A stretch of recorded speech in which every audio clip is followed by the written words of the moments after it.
So I moved to this village of 6,000 Japanese. I was the only gaijin, the only American. I didn't speak a lick of, I can't even speak English correctly, let alone Japanese. And I get to this community, I didn't know anybody. And it was the first time in a long time that I was scared. And my next door neighbor, Mrs. Tanaka, that owned the local bread store, she knocked on my door. And she welcomed me. As time went on, I realized that every time I went over their house, the husband, Mr. Tanaka, never really came in the room. In fact, when I came in the room, he would leave. And at first I thought he was just really shy. Because you know the Japanese culture, if they don't speak perfect English, they're very shy. So I thought he wanted to excuse himself. But as about months went on, I realized that there was something going on here. So I remember when I went to Mrs. Tanaka, and I finally asked her, why? Every time I come over here, does your husband leave the room? And Mrs. Tanaka started crying. And she had tears in her face. And she bowed her head in shame.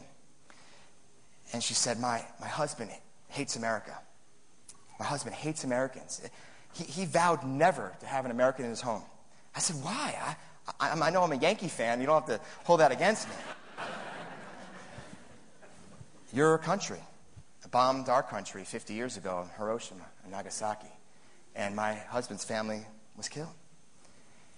And he hates America. There's nothing you can do. There's nothing you can do. There's nothing you can do. That's what she said. But I went back.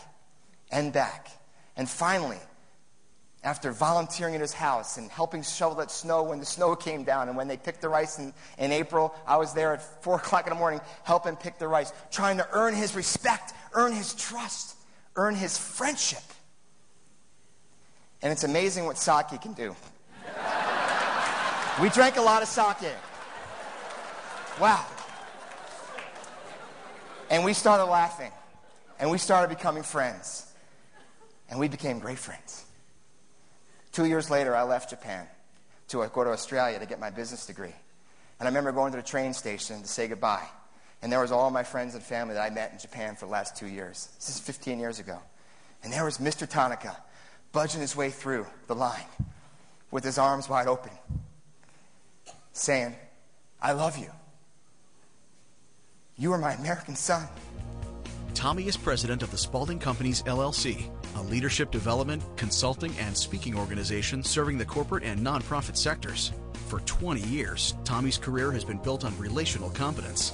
More than a networking expert, Tommy has led international organizations and forged bonds with leaders that are far more than business card deep. Last year, my wife and I had the opportunity to take my stepson, Anthony, over here. He's 8 years old, to his first Broadway musical in Denver.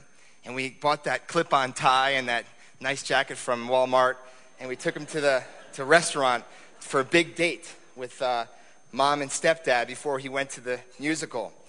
We went to this restaurant in downtown Denver, the 6th Street Mall, called the Rialto Cafe, where they have a huge glass that overlooks the 6th Street Mall with all the pedestrians walking by, and we got a table right by the window. And I noticed that Anthony wasn't paying attention to the dinner conversation. He was kind of looking out of the window, and he noticed that there was a homeless man kind of begging for money on the side of the street. Kind of a big African-American man with tall dreadlocks, playing the guitar, begging for money. And Anthony's never seen a homeless person before. So he asked all these kind of questions that any 7-year-old would ask. Why is he homeless? And where's his mom and dad? And where's his family? And why is he eating? And who feeds them? And where does he sleep? And we were asking all these questions. And we thought we'd answered all the questions. And at the end of the dinner, we were kind of racing to the show. Anthony says, Tommy, that's what he calls me, Tommy, can we buy him dinner? And I was like, wow, 7-year-old kid gets it. So we looked at the thing and said, yeah, Anthony, if you want to get him a little dinner, we put a little care package together with some utensils and napkins. And I thought for sure that he would have asked Jill and I to walk across the street to hand it to this homeless man. Instead, Anthony says, can I give it to him? So my wife and I were hugging, on the mall, watching our son cross the street and give this dinner to this homeless man. And just watching this homeless man's eyes and this little boy hand him a gift. And then watching Anthony kind of come back with a big smile on his face, and he didn't know what to say. So he kind of kept quiet for about 2 or 3 blocks. We got right to the almost to the entrance of the Buell Theater, about to go see The Lion King. And Anthony looks at me and says, "Tommy, I love the way my tummy feels."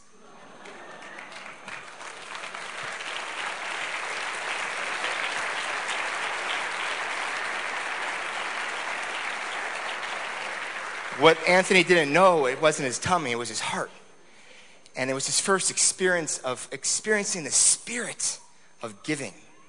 He speaks to corporate CEOs, managers, young people, and leaders at all levels in professional associations and nonprofits on topics ranging from corporate social responsibility and community outreach to customer service excellence and youth leadership development. Regardless of your rank, Tommy's message will inspire you to transform your organization, your life, and the world.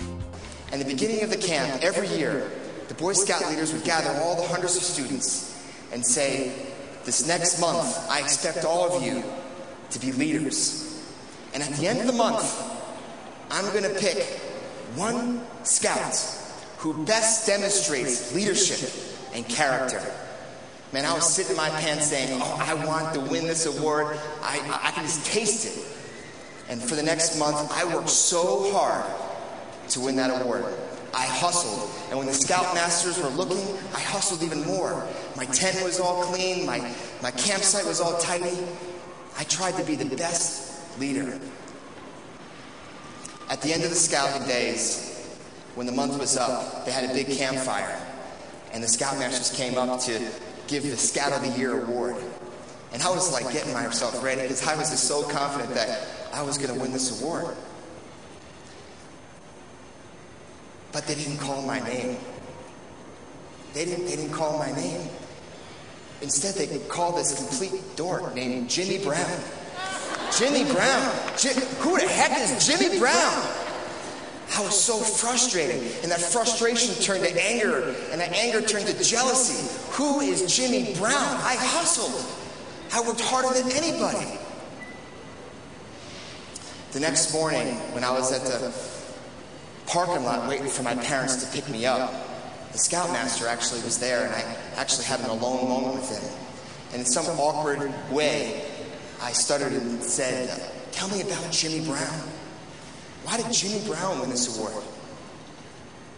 And he looked at me and he put his hand on my shoulder and said, "Tommy boy, I know that you worked harder and you hustled more than any other scout. But leadership is more than just hard work and hustle. Leadership is about character. It's about character." You see, Tommy, about a week ago, the scoutmasters and I, we placed this large tree branch in between the path from your campsite to the cafeteria, and we hid in the woods. And we watched you and 100 other scouts climb over that tree onto the path to get your cheeseburger. But Jimmy Brown, he missed lunch because he noticed that there was a tree there and the tree needed to be moved. And by himself, he moved that tree. And then he said something to me that I'll never forget. He reminded me that leadership was about character. And he said, "Tommy boy, and character is what you do when no one's looking. Character is what you do when no one's looking." And that experience of leadership, what a lesson of leadership. And I didn't learn that lesson in a textbook, a Character 101 textbook. I learned it from Jimmy Brown.